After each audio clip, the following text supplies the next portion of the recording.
Well, some of you have asked for it. Some of the snare drums I use, what I play. I can tell you right now, I will be showing you some of the drums and talking about heads and configurations and things like that. But in no way do I plan to sort of give the history of a Ludwig Supraphonic and all that. There are plenty of people out there that, boy, they just do a great job talking about that stuff. No, I'm just pragmatically, hey, this is some of the stuff you've asked me about. I think it's cool too. As I'm thinking through some of it, I'm like, wow, that is why I chose that drum, or maybe sold the drum years ago and repurchased it, and there's a reason. So, well, let me talk you through this one a little bit. It is gorgeous too, man. This thing better sound good, right?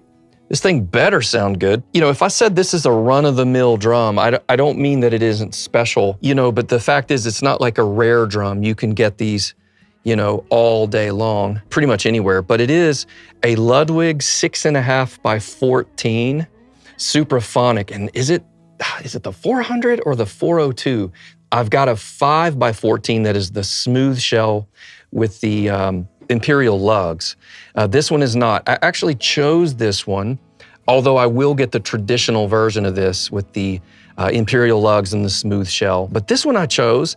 I said, if I get the hammering, I do know that will dry out the shell a bit. It's a little more complex. I want to get the weight off the shell with the Imperial Lugs, so I want to go with tube lugs, which kind of opens the drum back up again. So it dries out a little bit with the hammering, and dare I say, a little bit more woody for an aluminum shell, a chrome-plated aluminum shell, a little more woody, but I don't think of this drum. I don't grab this drum because it's got a wood tone, but it's a little more, I don't know, it's just a little more complex, say, than a smoother one. And I'm gonna go ahead and show you the smashed head. I just got through tracking a bunch of stuff. It's a Remo controlled sound coated, and it's smashed. You can see the dot has disintegrated, but I'm getting ready to change that out.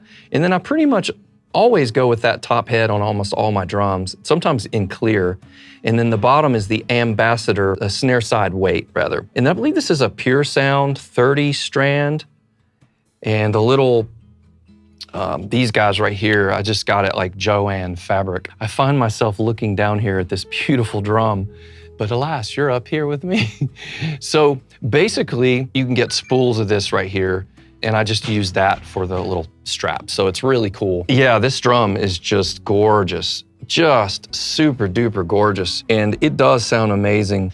You see those lug locks right there? I've got those top and bottom. Those are Gauger, I guess they're called, Gauger, Gauger. Just found those a couple, 2 or 3 years ago, and I've slowly been retrofitting my drums, and it, game changer. I mean, I've used other stuff. I used to use the same stuff everybody else used, whatever they are. Tuner fish I got into, my buddy Matt Starr was using those on some sessions, and I was like, oh, let me give these, and I saw a couple other people use them, and I was like, oh, I'll give these a try. And then also the cheap little squares that end up just spinning and they slice your hands up. I've used those mostly, but man, I'll tell you, I haven't looked back. So the die cast tube up top, and I just left the standard triple flange on the bottom. I just like the cross stick sound and the stability, the stiffness of the rim shot when I hit it. It's a little bit more powerful. It is a bit drier. So there are some combinations that I've just landed on. I really don't need my drums to just ring indefinitely. Anyway, it's worked great. I've taken this along instead of the Black Beauty, maybe this in an Acrolite or this in the 5x14 Supraphonic, when it's not like a big session.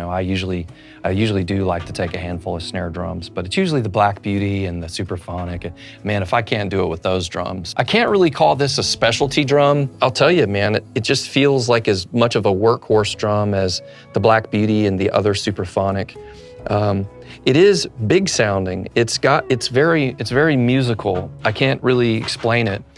Under the microphone, in the studio in particular, you can really hear the subtleties of drums more so than, say, just to the naked ear. You might go, oh, that's cool, or You might think it doesn't sound good, but under the mic, it's like, well, man, that sounds kind of cool. So yeah, I'm gonna go through a bunch of my snare drums here. And again, I don't really plan to like get too crazy in the, you know, the history of the drum and what year they went from the shell that was 2 pieces into 1 piece and spun. And, you know, I might geek out with you a little bit on some of that stuff, but frankly, a lot of that stuff I don't know. And, you know, like I've told people before, you know, I'm a computer user, I'm not a computer programmer.